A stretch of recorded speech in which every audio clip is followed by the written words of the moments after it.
Ang kanilang pagkakaibigan nabuo simula pa sa pagkabata. Kaya nga sa maraming pagkakataon, naging magkaramay sila sa lungkot at saya.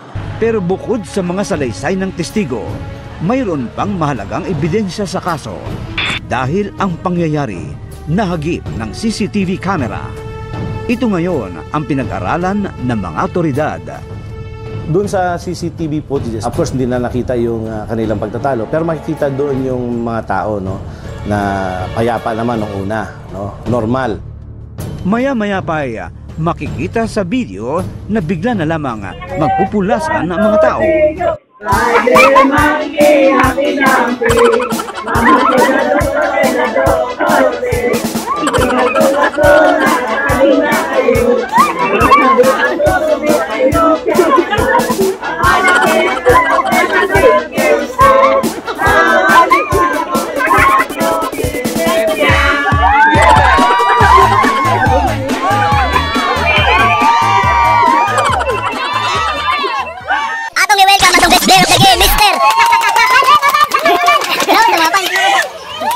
Mr. Ruel Antido, import from Oroquita, Misamis, Oriental.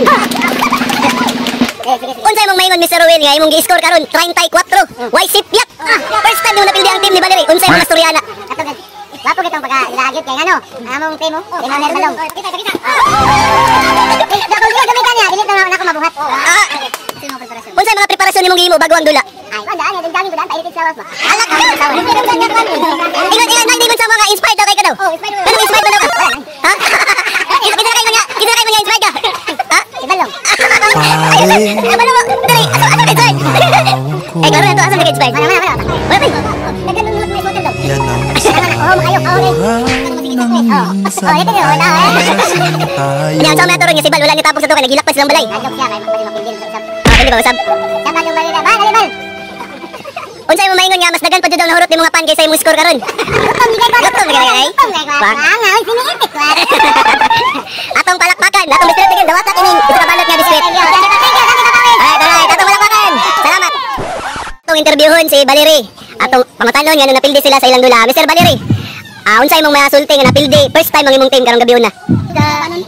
Dapat Gigi man jud ba sa baon kayo? Ay, kung Gigi Pimentel, nawala yung kada sa. Ay, mo datong wala kay score gabi una day. Bawa, gisungod ko niya nga bayad ako kwenta kanang wala tong bayad kwenta. Oh, nga wa pa di koy kambyo kwarta. Gina mito nako. Di, batong tanong gid mo ko bayad kana dito, may kablog din. Dapat pa day mo pangit ang performance gisungod kani DJ day. Mo sakit kay kwan Gigi. Okay. Sakit kayo? Sakit. Galas gaw din si Gigi did. Sapat mo gini man satat. Katong gidit ni boss na kuan ba di kaso tinuod dito. Nagkagalag sikat sa Manila na ko. Dapat ang masikat dito. Let's go. Nagkagalag sikat ito. Grabe. Pwede ko pa-picture na sila semua. Wala man yung smile lang sila. Smile lang. Grabe sikat tayo.